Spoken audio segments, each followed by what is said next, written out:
Bonjour, bienvenue dans le cours de mathématiques financières. Aujourd'hui, nous allons aborder l'annuité différée. À l'ordre du jour, nous allons faire un rappel. Nous allons voir les annuités différées et nous allons voir comment calculer la valeur définitive et la valeur présente d'une annuité différée. Et nous allons résoudre ensemble un exercice qui concerne l'annuité différée. La fois dernière, nous avions vu la valeur résiduelle d'un emprunt. Comment calculer la valeur résiduelle d'un emprunt ou encore le solde de la dette à travers deux méthodes. La méthode rétrospective et la méthode prospective. Selon la méthode rétrospective, on a vu la valeur de la dette ou le solde de la dette est égal à P facteur de 1 plus I exposant N moins cumul de versements effectués. 1 plus I exposant N moins 1, le tout sur I. Selon la méthode rétrospective, le solde de la dette est égal à la valeur présente ou valeur actuelle de l'ensemble des versements qui restent à effectuer. Y facteur de 1 moins 1 plus I exposant moins N, le tout sur I. Donc, on utilise cette méthode, c'est lorsque le nombre de versements à effectuer pour acquitter la dette est connu. Maintenant, nous allons parler de l'annuité différée. On parle de l'annuité différée, c'est lorsque il y a un ensemble de versements qui devient payable après un certain nombre de périodes d'attente. L'annuité différée peut être représentée de deux manières. Premièrement, il y a l'annuité où le premier versement est exigible après X période. Si le premier versement est exigible après X période, donc c'est-à-dire le premier versement doit se faire à la période X plus 1. Il y a aussi une annuité où le premier versement est différé ou encore est exigible à X période. Si le premier versement est exigible ou encore différé à X période, c'est-à-dire le premier versement va se verser à la période X. Par exemple, si on a un ensemble de versements à effectuer pour acquitter une dette, ça c'est une annuité, on a 0, 1, 2, 3, 4. Si l'annuité est différée de deux périodes, donc c'est-à-dire si on a exigé que le premier versement doit se faire à la période 2. Si le premier versement doit se faire à la période 2, donc c'est-à-dire on va verser le premier versement ici. Ça, c'est le premier cas. Si au contraire, on nous dit que le premier versement est exigible après la deuxième période. Si le premier versement est exigible après la deuxième période, donc c'est-à-dire le premier versement doit se faire à la période 3. C'est ça qu'on appelle l'annuité différée après un certain nombre de périodes. L'annuité différée, c'est un cas de l'annuité simple de fin de période. Ici, il y a deux périodes qui sont considérées comme des périodes fictives. Donc, si on a à effectuer 4 versements pour acquitter la dette, 1, 2, 3, 4. Et si l'annuité est différée de 2 versements, donc la durée de la dette est toujours égale à 4 versements. Mais puisque le premier versement est différé après 2 périodes, donc le premier versement doit se faire à la période 3. Donc 1, 2. Puisque c'est une annuité de fin de période, le premier versement doit se faire à la fin de la première période. Deuxième versement doit se faire à la fin de la deuxième période. Donc, puisque l'annuité est différée de 2 périodes, après de 2 périodes, donc le premier versement ici doit se faire à la période 3. Donc, la durée reste encore 4, ou encore le nombre de versements reste encore 4 versements. Ici, on a le premier versement ici, deuxième versement ici, et troisième versement et quatrième versement. Ces deux périodes-là sont considérées comme des versements fictifs. Et ici, on a les versements réels. 1, 2, 3, 4. Ces versements-là sont considérés comme des versements réels. Maintenant, comment calculer la valeur définitive et la valeur présente d'une annuité différée? Lorsque nous parlons d'une annuité différée, c'est lorsque vous reportez date où tu dois commencer à rembourser à une autre date. Puisqu'il reporte à une autre date, dans ça, date où tu dois finir d'être là, date ça considéré comme date d'échéance là, l'a obligé prolonger parce que vous devez rembourser le nombre de versements total ou tu dois rembourser pour acquitter d'être là malgré annuité à li différé. Maintenant, comment calculer la valeur définitive et la valeur présente d'une annuité différée? La valeur définitive d'une annuité différée se calcule de la même manière qu'une annuité simple de fin de période. La valeur définitive reste encore y facteur de 1 plus i exposant n moins 1, le tout sur i. Ça, c'est pour la valeur définitive. Comment calculer la valeur présente d'une annuité différée? Il y a deux méthodes pour calculer la valeur présente d'une annuité différée.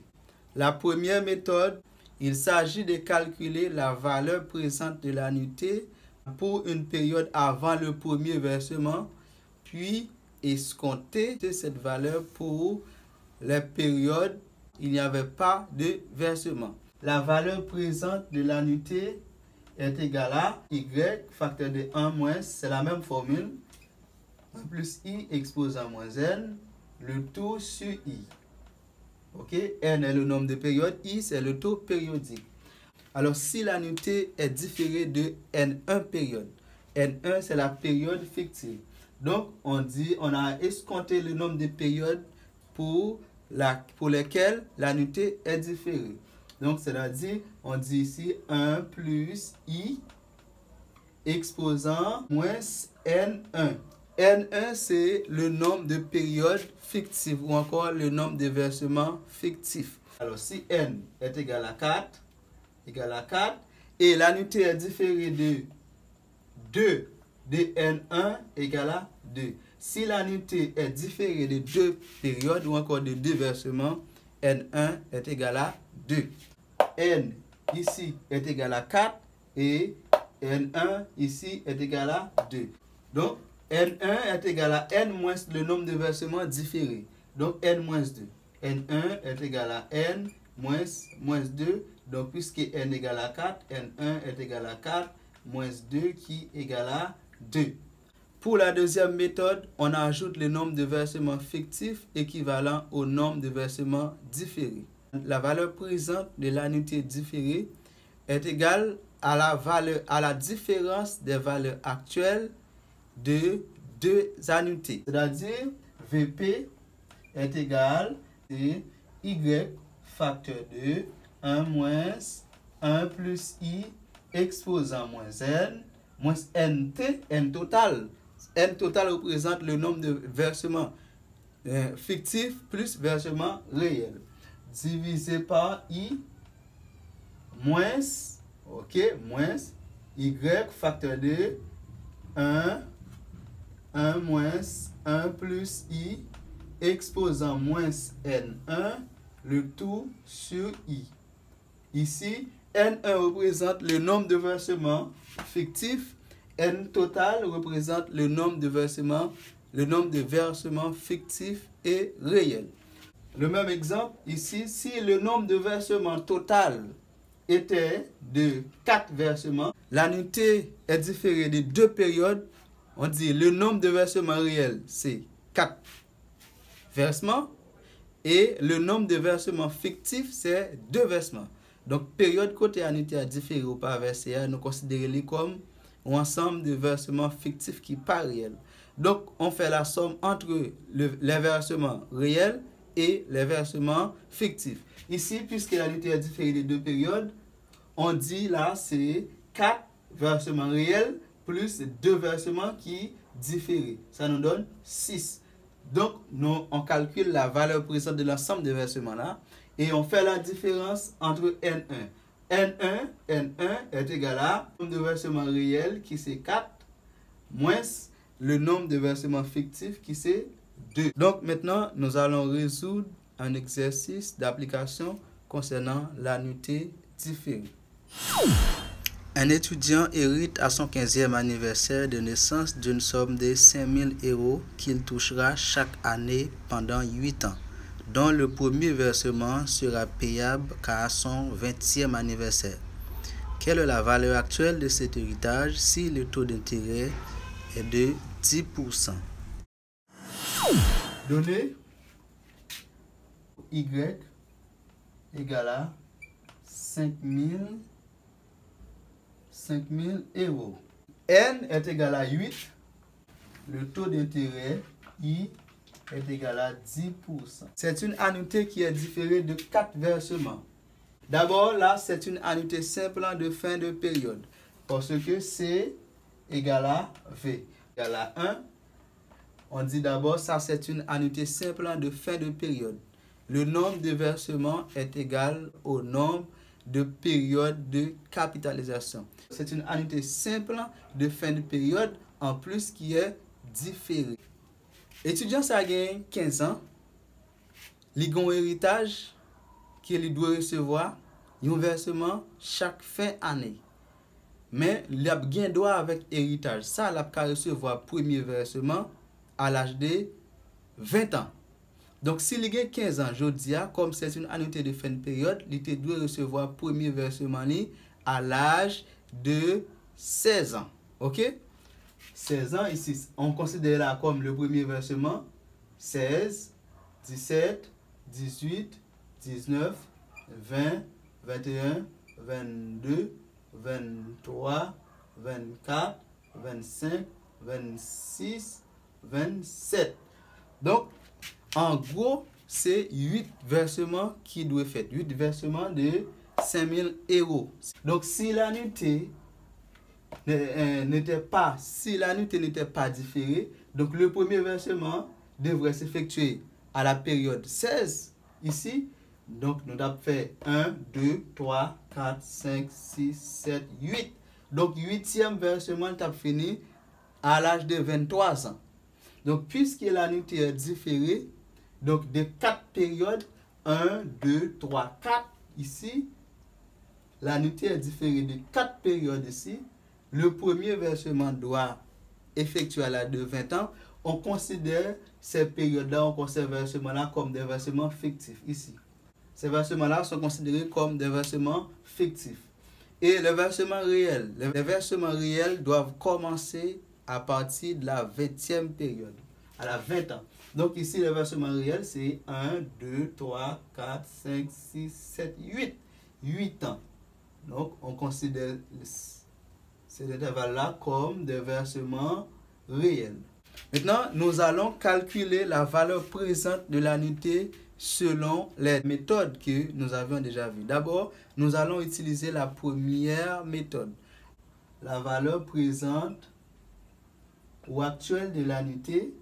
Ici, nous allons tout simplement poser la formule VP qui est égale à Y facteur de 1 moins 1 plus I exposant moins N, le tout sur I, fermé, facteur de 1 plus I exposant moins N1. N1 représente le nombre de versements fictifs. N1. Donc, c'est-à-dire côté qui te doit verser ou qui pas verser. Côté qui reporte. OK? VP est égal à Y qui c'est 5000. Facteur de 1 moins 1 plus le taux d'intérêt qui c'est 10%, 0.1, exposant le nombre de périodes totales moins 8, le tout sur 0.1. Fermé, puisque l'annuité est différée. S'il pas différé, on a fini là, on calcule les valeurs présentes là. Mais puisque l'annuité est différée, donc on tient compte de deux périodes qui diffèrent. C'est 1 plus 0.1 exposant moins nombre de périodes différées. Donc moins nombre de versements fictifs. Le nombre de versements fictifs est égal à 4. N, c'est versement réel. Ici, VP égale 18 219,13 €. Ça, c'est selon la première méthode. Selon la deuxième méthode, nous allons faire la différence entre la valeur présente de l'ensemble des versements fictifs et réels et l'ensemble des versements fictifs.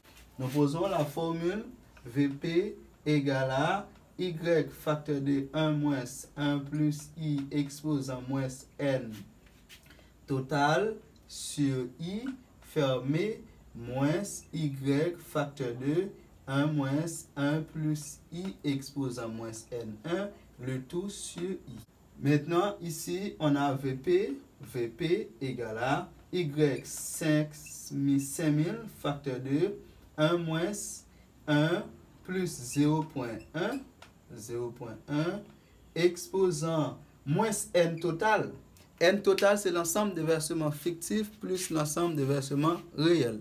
L'ensemble des versements fictifs, c'est des 4 versements fictifs et l'ensemble des versements réels est de 8 versements. Donc, 4 versements fictifs plus 8 versements réels, cela nous donne 12 versements. Donc, 12 ici divisé par 0.1 fermé.